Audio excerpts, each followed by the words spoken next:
Welcome to வித்யா வீடு. இன்றைக்கி இந்த வீடியோவில் வெனஸ்டே காலையில் பிரேக்ஃபாஸ்ட், மதியம் லஞ்ச் அண்ட் நைட் டின்னர் வித்யா வீட்டில் என்னன்றதை வாங்க வீடியோக்குள்ளே போய் பார்த்துடலாம். அதுக்கு முன்னாடி நான் மீஷோவில் இந்த ஒரு டிஃபன் பாக்ஸை ஆர்டர் பண்ணி வாங்கியிருந்தேன். இது எப்படி இருக்குன்றது இப்போது பார்த்துடலாம். இந்த டிஃபன் பாக்ஸ் 3 பார்ட்டிஷன் கொண்ட டிஃபன் பாக்ஸ் தான். ஃபுட் ஸ்டோர் பண்ணுற இடம் ஸ்டெயின்லெஸ் ஸ்டீல்லையும், மற்ற பார்ட்ஸ் எல்லாமே பிளாஸ்டிக் இல்லை ஃபைபர்னு நினைக்கிறாங்க. இதில் தான் பண்ணியிருக்காங்க. லிட் டிரான்ஸ்பரண்ட் லிட் தாங்க. அதில் ஒரு கேஸ் கட்டும் கொடுத்துருக்காங்க. அந்த கேஸ் கட்டை மேலே இழுத்து விட்டு லிட்டை க்ளோஸ் பண்ணதுக்கப்புறம் அழுத்தி விட்டுட்டோன்னா உள்ளே இருக்கிற ஃபுட்டோட ஹீட்னஸ் கம்மியாகாமல் இருக்கும். அடுத்ததான் இதில் கேஸ் கட்டும் கொடுத்துருக்காங்க. எதுக்குன்னா 3 பார்ட்டிஷனில் இருக்கிற ஃபுட் ஐட்டம்ஸும் ஒன்றோட ஒன்று மிக்ஸ் ஆகாமல் இருக்கிறதுக்கு. இப்போ இதில் கொஞ்சமாக தண்ணி ஊற்றி எதுவும் லீக்கேஜ் இருக்கான்றதையும் செக் பண்ணிடலாம். இந்த ஃபுட்டு ஸ்டோர் பண்ணுற இந்த பிளேட் ரொம்ப ஹெவியாக நல்லா கனமாக இருக்குன்ட்டு இல்லைங்க, கொஞ்சம் லைட் வெயிட்டாக தான் இருக்குது. அடுத்ததாக ஸ்பூன்ஸ் 2 கொடுத்துருக்காங்க. ஒன்று ஃபோர்க்கு, ஒன்று ஸ்பூனு. கீழே இந்த பிளேட்டை அக்காமடேட் பண்ணுறதுக்கு ஒரு பவுல் மாதிரி கொடுத்துருக்காங்க. அது லைட் வெயிட்டாக தான் இருக்குது, ரொம்ப ஹெவியாலாம் இல்லைங்க. நான் இந்த டிஃபன் பாக்ஸை 350 சம்திங்க்கு வாங்கினேன். ஃப்ரீ ஷிப்பிங் தான், மீஷோவில் வாங்கினது. இந்த ப்ரைஸ் ரேஞ்சுக்கு இந்த டிஃபன் ஓகே அப்படின்னு தான் நான் சொல்லுவேன். இப்போ இதில் கொஞ்சமாக தனி கம்பார்ட்மெண்ட்லேயும் தண்ணி ஊற்றி லீக்கேஜ் எதுவும் இருக்கான்றதையும் செக் பண்ணி பார்த்துடலாம். தண்ணி ஊற்றி எடுத்துகிட்டு வந்துட்டேன். இப்போ லிட்டை போட்டு மூடிடலாம். லிட்டை போட்டு இந்த 6 கிளிப்ஸையும் நல்லா போட்டு விட்டதுக்கப்புறம் நல்லா ஆட்டி பார்த்தேன். எல்லா சைடும் ஆட்டி பார்த்தேன். தண்ணி இத்தினோண்டும் கூட லீக்கேஜ் இல்லை. இந்த லிட்டில் இருக்கிற கேஸ்கட் வழியாக மட்டும் கொஞ்சமாக தண்ணி வெளியில் வந்தது. ஏன்னா அந்த கேஸ்கட்டு நான் நல்லா ஃபிக்ஸ் பண்ணல, அதனால் அதிலிருந்து தண்ணி வந்தது. அதை நல்லா அழுத்தி விட்டதுக்கப்புறம் அதுலேயும் தண்ணி லீக்கேஜ்ன்றது கிடையாது. மற்றபடிக்கு ஒரு கம்பார்ட்மெண்ட்டிலேருந்து இன்னொரு கம்பார்ட்மெண்ட்டுக்கும் தண்ணி எந்த விதத்துலேயும் லீக்கேஜ் ஆகலை. ஸோ இந்த டிஃபன் பாக்ஸ் ஓகே தான். இந்த டிஃபன் பாக்ஸை டிஷ்வாஷிங் சோப்பை வச்சு கழுவி எடுத்துகிட்டு யூஸ் பண்ணுறக்கு ஆரம்பிச்சிடலாம். காலையில் முதல் வேலையாக 1/4 கிலோ அளவுக்கு தக்காளி, 1/4 கிலோ பிஞ்சு கத்திரிக்காய் 2ஐயும் பொடியாக நறுக்கி குக்கரில் சேர்த்தியாச்சு. ஒரு 1/4 டம்ளர் அளவுக்கு தண்ணி சேர்த்தி இது ஒரு 5-6 விசில் வந்துடட்டும். இதில் கத்திரிக்காய் தொக்கு தான் தாளிக்க போகிறேன். கடை நல்லா சூடானதும் ஒரு 5 டேபிள் ஸ்பூன் எண்ணெய் சேர்த்தி அதில் கடுகு பொரிஞ்சதும் சின்ன வெங்காயம் கொஞ்சம், பெரிய வெங்காயம் கொஞ்சம், அதோட ஒரு 4 பல்லு பூண்டு இடித்து போட்டிருக்கேன்.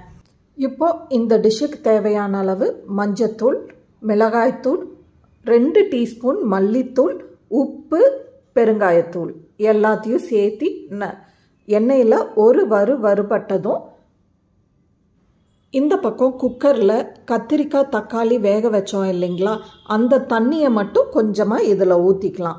ஊற்றிட்டு மீதி இருக்கிற அந்த தக்காளி கத்திரிக்காயை நல்லா கடைஞ்சி எடுத்துக்கலாம். கடைஞ்சி எடுத்து இந்த வறுவலில் இதை சேர்த்திடலாம். இந்த ஸ்டேஜில் கொஞ்சமாக கருவேப்பிலையும் சேர்த்திட்டு இது ஒரு 10 நிமிஷம் நல்லா வறுபட்டு வரட்டும். அதுக்குள்ளே இந்த குக்கரையே அலசி எடுத்து மதியத்துக்கு லஞ்சுக்கு தேவையான ரைஸை அதில் வச்சாச்சு. பை தி டைம் நம்மளுக்கு இந்த கத்திரிக்காய் தொக்கு ரெடி ஆகிடுச்சு. ஃபைனலாக கொஞ்சமாக பொடியாக நறுக்கின கொத்தமல்லி தலையை சேர்த்து கலந்து விட்டு இதை ஒரு சர்விங் பவுலுக்கு மாற்றிடுறேன். இப்போ இதே கடாயில் தான் அடுத்ததாக முட்டைகோஸ் பொரியல் தாளிக்க போகிறேன். ஸோ தொக்கை நல்லா க்ளீனாக வலித்து எடுத்ததுக்கப்புறம் அதே கடாயில் எண்ணெயில் கடுகு, உளுந்தம்பருப்பு, கடலைப்பருப்பையும் தாளித்து விட்டு வெங்காயம், பச்சை மிளகாய் எல்லாத்தையும் வதக்கினதுக்கப்புறமா பொடியாக நறுக்கின முட்டைகோஸை சேர்த்திட்டு இதுக்கு தேவையான அளவு உப்பு, கொஞ்சமாக பெருங்காயப்பொடி, இது கூடவே கருவேப்பிலையும் சேர்த்து நல்லா கலந்து விட்டு முட்டைகோஸ் வேகறக்கான தண்ணியை ஊற்றி லிட் வச்சு மூடி வச்சாச்சு. இது நல்லா வெந்ததுக்கப்புறம் கொஞ்சமாக தேங்காய் துருவல் சேர்த்தினா முட்டைகோஸ் பொரியலும் ரெடி ஆகிடும். கோஸ் பொரியல் ரெடி ஆகிறக்குள்ளே இந்த பக்கம் தோசைக்கல் வச்சுருக்கேன். தோசை சுட போகிறேன். இன்றைக்கி அடை தோசை தான் பண்ணியிருக்கேன். இதுக்கு தொட்டுக்கறக்கும் அந்த கத்திரிக்காய் துவையலே நல்லாவே மேட்ச் ஆகும். ஸோ அடை தோசையை ஊற்றி எடுத்தாச்சு. இன்றைக்கி காலையில் வித்யா வீட்டில் அடை தோசையும் கத்திரிக்காய் துவையலும் தான் வச்சுருந்தேன்.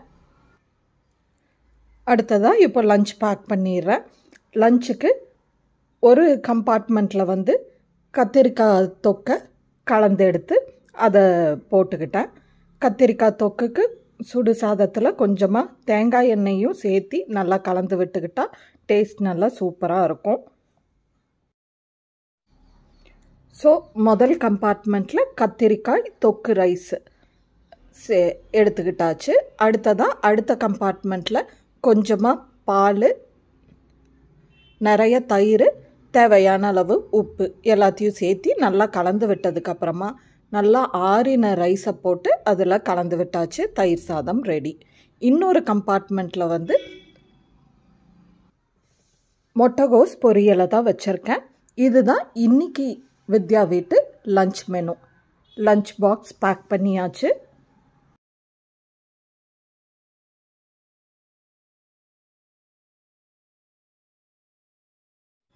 இன்றைக்கி நைட் டின்னருக்கு வீட்டில் எதுவும் பெருசாக செய்யலைங்க. ஜிலேபி மீன் ரோஸ்ட்டு, பாறை மீன் சில்லி, ஒரு செவ்வாழைப்பழம், எக் புர்ஜி வித் சீஸ், அடுத்ததாக ஒரு டம்ளர் பால். இது மட்டும்தான் இன்றைக்கி வித்யா வீட்டு நைட் டின்னர். இந்த வீடியோ உங்களுக்கு பிடிச்சிருந்ததுன்னா do not forget to subscribe, like and share வித்யா வீடு. Bye.